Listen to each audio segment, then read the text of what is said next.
안녕하세요. 크립토TV입니다. 이번 시간에는 이더리움 현물 ETF 승인이 됐습니다. 자, 그 다음은 솔라나 ETF를 준비할 때다 라고 얘기한 헤지펀드 대표를 비롯해서요. 여러 분들의 얘기를 한번 들어봅니다. 사실 ETF 승인이 됐는데 그 전에 뭐 이더리움 ETF 발표가 조금 지연될 것 같은데 뭐 이런 얘기가 나왔었습니다. 그리고 1시간 전에 뭐 이게 한 1,000억 원 가까운 또 선물 포지션이 강제 청산이 됐었고요. 어쨌거나 저쨌거나 이제 5월 24일 금요일 우리나라 시간 오전 한 6시 정도에 SEC에서 이더리움 현물 ETF를 드디어 승인을 했습니다. 이게 굉장히 뭐 놀라운 거고, 하지만 당장 거래가 시작된다는 의미는 아니다.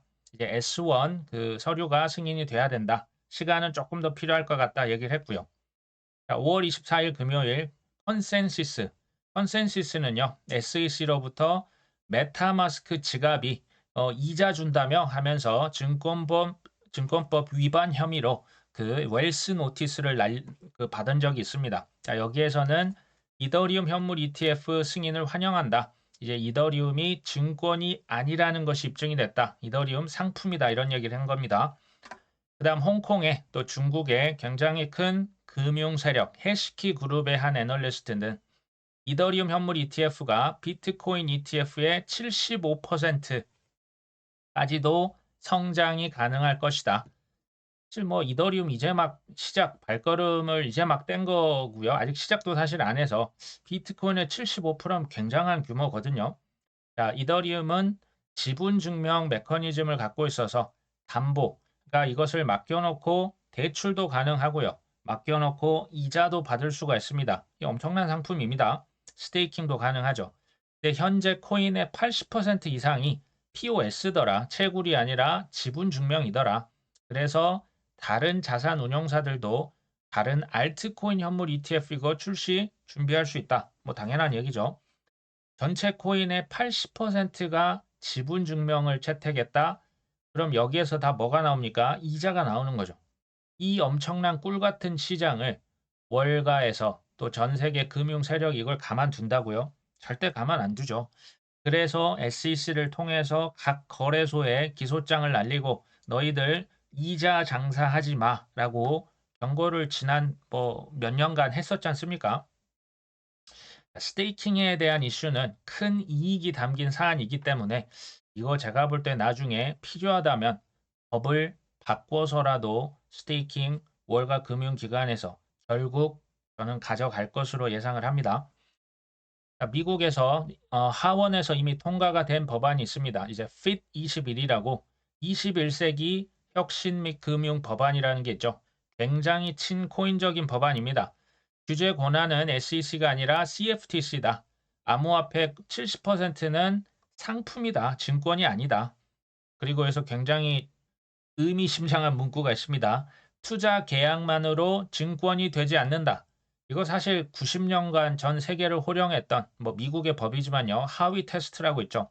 그 법을 사실상 무효화시키는 겁니다. 투자 계약했다고 너희들 증권 아니야? 이거 누구 논리입니까? SEC 논리죠. 그 논리가 무력화된다? 이 말은요. 그냥 이건 리플을 위한 법안입니다. 이게 이제 통과가 되는 즉시 리플 소송은 의미가 없어집니다. 이거 이해되시죠? 근데 이제 하원은 통과가 됐는데요. 아직 상원이 이제 민주당 인사가 많아요. 이게 통과가 앞으로 될지는 좀 더 지켜볼 필요가 있다. 그런데 낸시 펠로시라고 혹시 아십니까?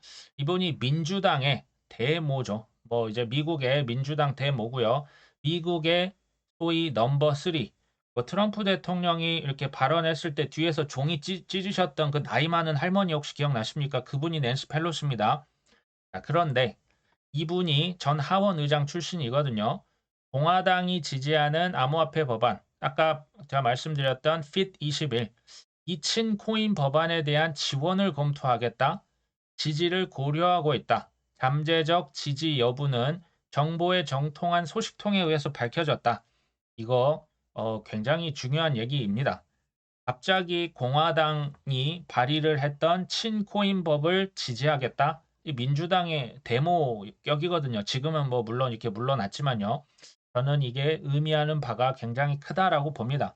정치적인 압력이 많이 들어오고 있고요. 뭐 선거도 있고요. 여러 가지 면에서 이게 빨리 통과가 되면 될수록 코인 상승장이 좀 더 앞당겨질 수도 있겠다라는 생각도 해봤습니다. 하지만 상원 통과 또 대통령이 이 거부권을 행사할 수도 있거든요.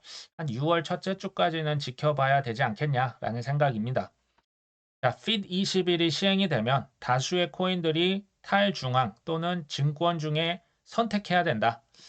그러니까 이제 아까 그 말씀드린 법안이 잘 통과가 되면 이제 암호화폐는 갑자기 탈중앙화를 추진을 하거나 그러니까 중앙화돼 있으면 이제 증권으로 분류가 받을 수 있거든요. 아니면 증권으로 그냥 규제를 받거나 채택을 해야 된다. 왜냐하면 많은 코인들이 말로는 탈중앙화인데 알고 봤더니 다 중앙화였다. 자, 이것을 감안하면 향후 애매한 코인들 있지 않습니까? 이것도 저것도 아닌 코인들에서 매도 압력이 나타날 수가 있다. 아까 이건 제가 말씀을 드렸고, 이게 이제 그 리플 소송도 이 법안이 통과가 되면 사실상 의미가 없습니다. 이게 이제 만약에 이제 다 통과가 되면 이게 무슨 의미냐면요. 전 세계 은행들에서 XRP와 스텔라, 이 스텔라 코인 이 두 개를요, 그냥 마음껏 쟁여놓고 나중에 송금하고 결제하는 데 쓸 수가 있다라는 말입니다. 지금 미국의 은행들이 왜 XRP를 다 빼놨습니까? 지금 이 소송 때문에 뺀 거거든요. 이 소송이 글쎄요, 저는 올 하반기, 뭐 내년까지 넘길 것 같지는 않습니다. 어쨌든 끝이 임박했다라는 생각이 사실 듭니다. 어쨌든 이 법안은요, 암호화폐의 거의 활용 점정의 법안이 될 수가 있고요. 반면 상품도 아니고 증권도 아닌 애매한 조금 급이 낮은 코인들 있지 않습니까? 사라질 수 있습니다. 상패도 가능하다. 그러니까 우리는 가급적 좀 시총이 높은 코인들에 우리가 좀 금액을 많이 좀 투입을 할 필요가 있다. 이제 좀 낮은 코인들은 비중을 줄이는 게 중요하겠죠.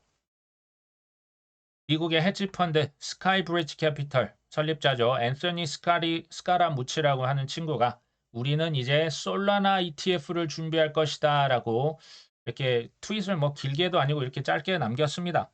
이걸 보고 느낀 생각은 우리 이제 백화점 가시면 시즌보다 하나 더 앞서서 옷들을 이렇게 내놓잖아요. 여름이면 가을옷, 가을이면 겨울옷, 겨울이면 봄옷을 미리 이렇게 갖다 놓는 저는 그런 느낌을 조금 받았습니다.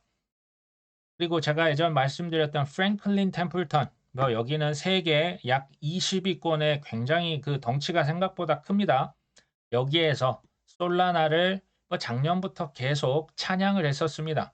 FTX에서 살아남고 뭐 밈코인 뭐 엄청난 돌풍을 일으켰으며 비트코인, 이더리움에 이어서 3위 코인으로 자리 잡을 것으로 보인다. 뭐 이미 자리를 잘 잡았고요.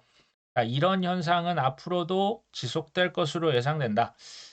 이더리움도 그렇고요. 이제 아는 게 굉장히 많습니다. 이제 옛날에 이게 트위터 계정이 해킹된 게 아니냐, 왜 해킹됐냐는 오해가 났냐면요.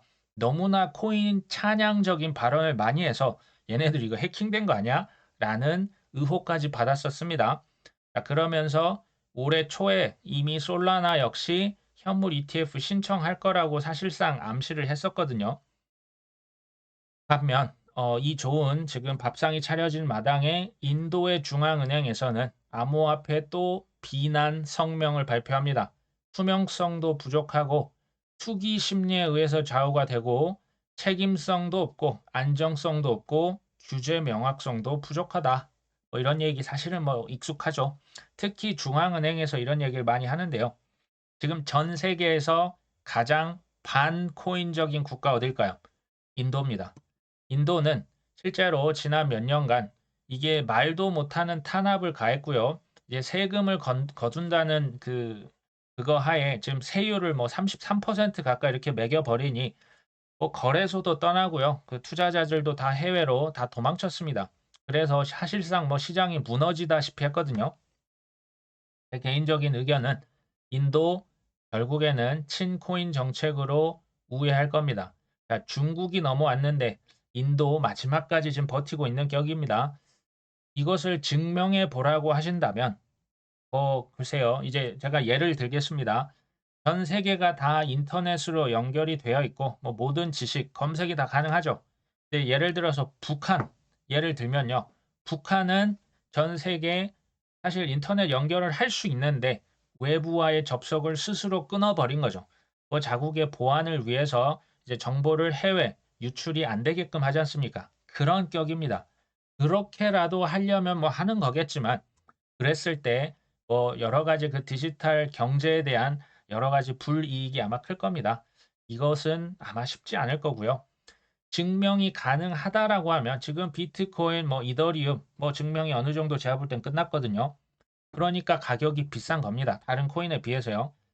그러니까 이제 증명이 안 된 코인들, 그런 코인들 위주로 조금 더 생각을 해 보시고 떨어질 때 조금 더 담으시면 좋겠죠. 뭐 외신에서 여러 가지 이제 이더리움 ETF 승인을 놓고 여러 발언을 했는데 여기에 지금 핵심은 뭐냐면요.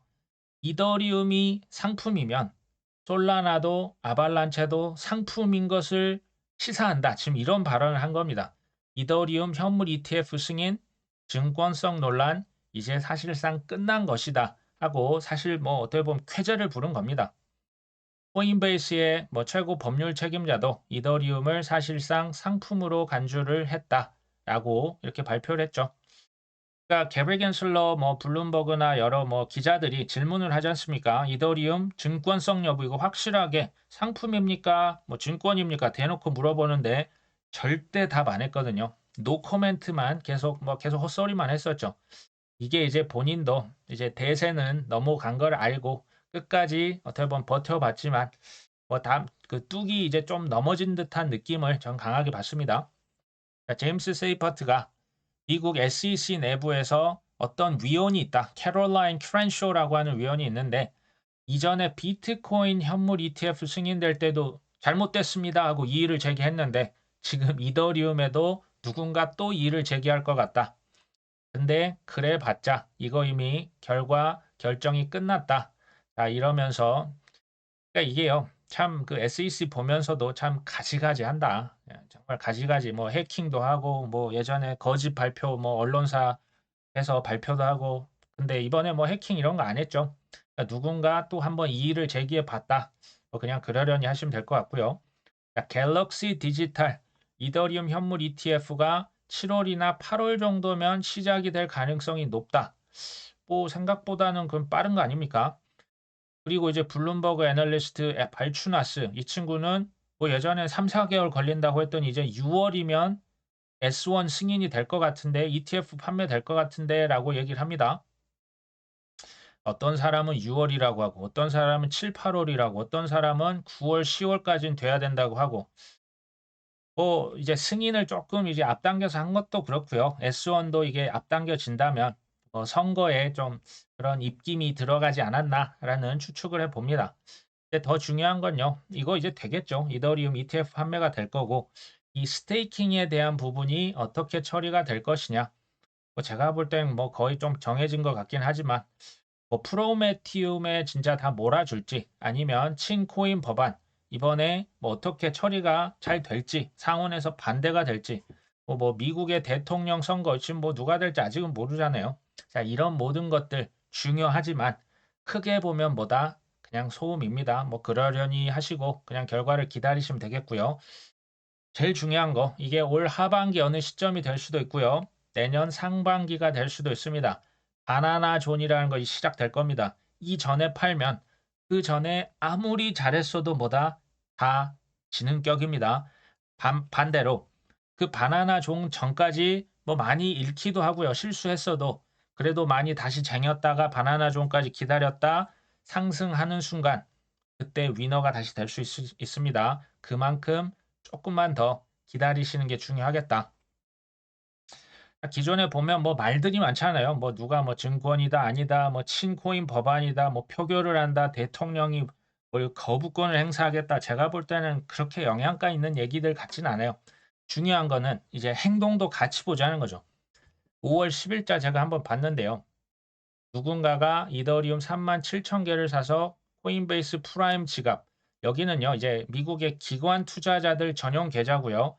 주로 여기에 사서 보관을 해 놓습니다. 그러니까 ETF를 뭐 사서 그쪽에 보관할 수도 있고요. 뭐 코인베이스가 또 수탁을 실제로 많이 합니다. 그래서 보관을 해놓는 뭐 그런 지갑 성격도 있습니다. 어쨌든 누가 37,000개를 샀었고요. 5월 22일자 지금 USDC 스테이블 코인이 우리 돈으로 한 3,500억 정도가 거래소 쪽에 들어갔습니다. 뭐 코인 샀겠죠. 5월 21일 3440개의 이더리움을 누군가 사서 코인베이스 프라임에 저축을 해놨습니다. 어떤 사람은 바이낸스에 가서 29,884개 사서 본인 지갑으로 이렇게 뺀 겁니다. 1억, 그러니까 1,000만 달러, 1.1억 달러 규모고요. 또 5월 21일 3400개, 3440개죠. 이것도 코인베이스 프라임에 이렇게 저장을 해 놓습니다. 규모가요. 보시면 비슷비슷합니다. 1.1억 달러 규모. 자, 우리 돈으로 하면 이게 한 1,500억 원 정도 되는데요. 이것을 반복적으로 매수를 했습니다. 아니나 다를까 이게 이제 5월 24일자인데요. 3만 개씩 누군가 계속 똑같은 뭐 비슷한 규모죠. 1.1억 달러, 1.2억 달러. 반복적으로 산다. 무슨 의미일까요? 지금 솔직히 이더리움 가격 좀 올랐잖아요. 이 비싼 가격에도 기관 투자자 중에서 누군가는 개의치 않고 뭐 한다? 그냥 3만 개씩 분할 매수로 계속 그냥 사고 있습니다. 저는 이런 게 오히려 더 뭐 뉴스보다 더 저에게 전해주는 메시지가 크다라고 보고 있고요. 아까 제가 말씀드렸던 낸시 펠로시는 공화당의 친암호화폐 법안 지지를 고민하고 있다. 자, 이런 것을 일부러 이렇게 코인 텔레그래프에 흘릴 정도면요. 저는 조금 대세가 기울지 않았나. 뭐 지켜볼 일입니다. 저도 미래는 모르기 때문에. 근데 이제 좀 길게 보시면 이미 뭐 10여 년 전 이미 짜여진 각본이 이제는 하나씩 때가 됐기 때문에요. 많이 오래 기다리셨잖아요. ETF, 비트코인 10년 기다리셨고 이더리움도 오래 기다리셨다. 이제 하나씩 그냥 진행이 되는구나. SEC, 데릭 앤슬러 원맨쇼. 얘는 이제 돈 받았고요. 본인의 임기 채우고 이제 대통령 바뀌면 본인도 계속 있을 수 있겠습니까? 본인의 그 시대가 서서히 막을 내리는 거고요. 탐욕의 월가, 코인을 포기한다고요? 절대 안 합니다. 그들을 위한 법안 통과, 이거 우리를 위한 법안 통과인 것처럼 보이지만 천만의 말씀입니다. 항상 뭐 투자자 보호, 아니죠. 이게 또 뭐 연막전을 쓸지 뭐 제가 그것까지 모르겠습니다. 소음을 배제하고요. 패닉셀은 절대 하시면 안 됩니다. 올 하반기 한 번 정도 큰 쓰나미 올 수 있습니다. 그리고 포모 바잉, 뭐 가격 이더리움 뭐 이렇게 우르르 올랐다고 갑자기 막 더 좋게 느껴져서 그냥 손이 막 가실 수 있는데 그런 거 하시면 안 되고요. 저는 좀 마음 편한 투자를 하시면 좋겠어요. 마음 편한 투자라는 것은 내가 이제 거기에 내 그 깜냥보다 더 큰 금액이 들어가 있으면요. 잠이 안 옵니다. 걱정이 되고요. 불안하면 올라도 불안, 떨어져도 불안인데 그러니까 내가 이제 그래서 공부를 많이 하셔야 되는 거고요.